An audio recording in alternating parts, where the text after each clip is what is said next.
Hello everyone, it's Paul Driscoll here, aka TheDrisk. Now today I want to discuss one of my favourite games of all time, and that is the game Pang, released by Mitchell in 1989 in the arcades. Although some people might know it as Buster Brothers. In the game you play two guys who must travel around the world from country to country to rid the world of killer bubbles. They do this by firing a harpoon gun that allows you to pop all the bubbles. Pop them all and you progress to a new stage. Each country has 3 stages before you get a chance to fly on to the next country. The game is so simple and amazingly addictive, with each level being like asteroids, but with a puzzle element allowing you to try and work out how best to tackle each level. And because of that, it is my go-to game to play whenever I crank up my arcade. Also, to keep things interesting, is a host of power-ups that can help or hinder your progress. For example, things like the dynamite may pop all the bubbles into their smallest form, saving you having to do it, but suddenly you're dealing with hundreds of the little buggers, and you most likely will die. Another example is the sticking harpoon that will keep a line left for a while, so ready to pop bubbles.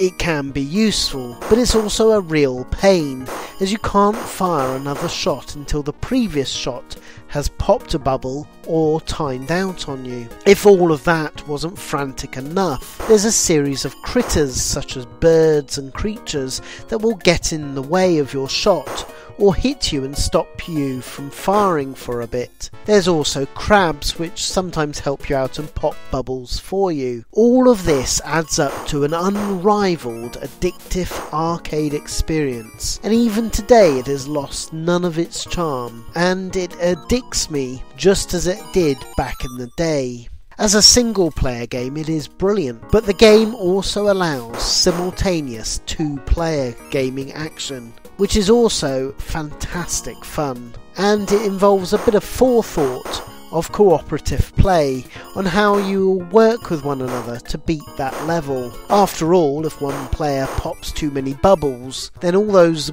bubbles that you've shot will suddenly come bouncing to where the other player is on the other part of the screen. Yes, the 2-player is a great fun, but it is a frustrating affair. I remember as a kid having a friend over and playing this game on the Amiga. My friend, though, was absolutely hopeless at the game, and we kept on dying, and as this starts the level again it really doesn't half annoy.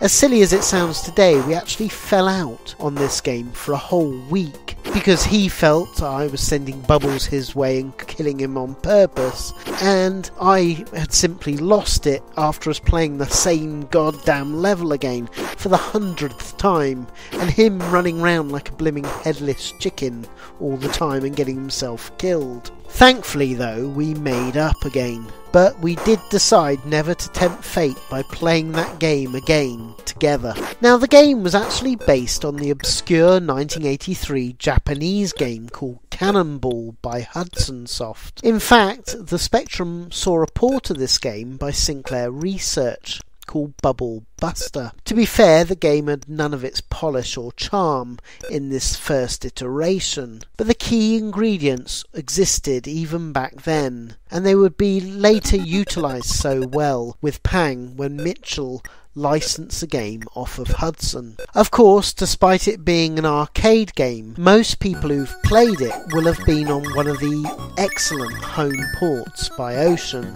and thanks to the game's simplicity, it was a great game port pretty much on whatever system it was on. Now the one where I discovered this gem and played it the most was on the Amiga version. This is an amazing version, being almost arcade perfect and thankfully removing the annoying creatures that hinder you in the arcade. Yes, this is a really fantastic version, and along with the Atari ST, which is pretty much identical to the Amiga one, is the one that I still love to play.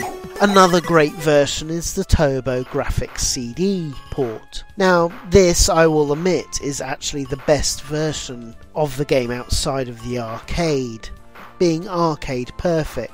But of course, being on a TurboGrafx CD, it can be a little tough to track down and play.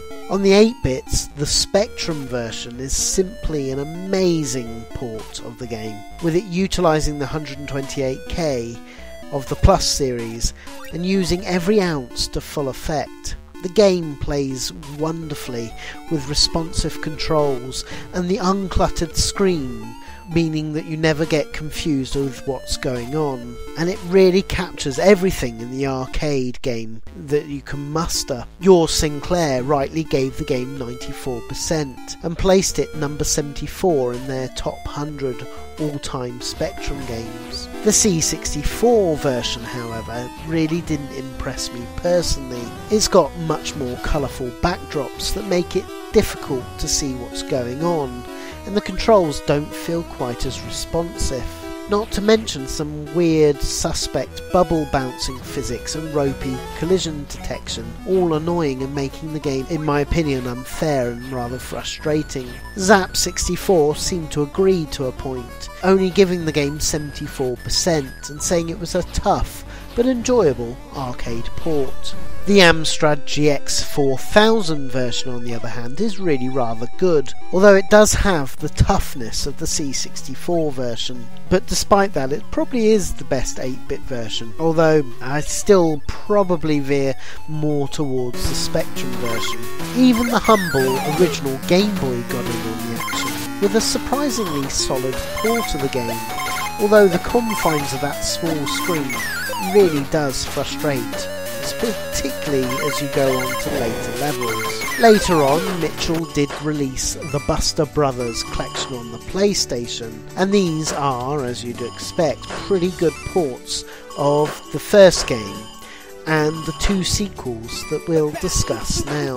The first sequel to Pang was Super Pang, released in the arcades the following year in 1990. This was pretty much business as usual, with tougher looking bubble hunters this time, and some new floaty style bubbles and hexagon shaped ones to mix things up a little. It is a great update, although it's missing some of that charm of the first game. It also adds a panic endless mode as well as the standard game for the score junkies out there. The Super Nintendo got a half decent port of this game. The port does everything you could hope for, but sadly and quite frankly bizarrely, it's missing a 2-player option. The game also, as I mentioned before, appears as part of the PlayStation compilation disc, and as you'd expect is a solid, pretty much arcade perfect port. Mitchell released the third game in the series in 1995,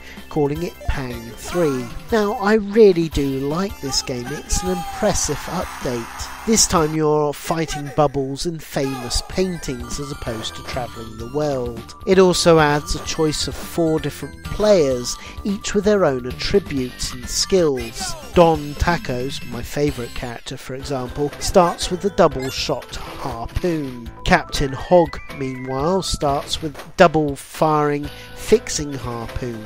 The Pink Leopard, meanwhile, who kind of looks like the Pink Panther, will ignore dynamites and the monsters, making it a straight game for you to play. The most bizarre character is Sheila the Thief. Now she fires out 2 harpoons at 45-degree angles, making it useful in some scenarios but frustrating in others. Yeah, overall I think this is a really enjoyable version of the game and it's definitely worth a go. Although the 3D weird rendered characters do look so ugly when compared to the original beautiful hand-drawn sprites. The only home port of the third game is on that Sony PlayStation compilation. Now Mitchell did do another arcade version of the game in 2000, this time calling it Mighty Pang.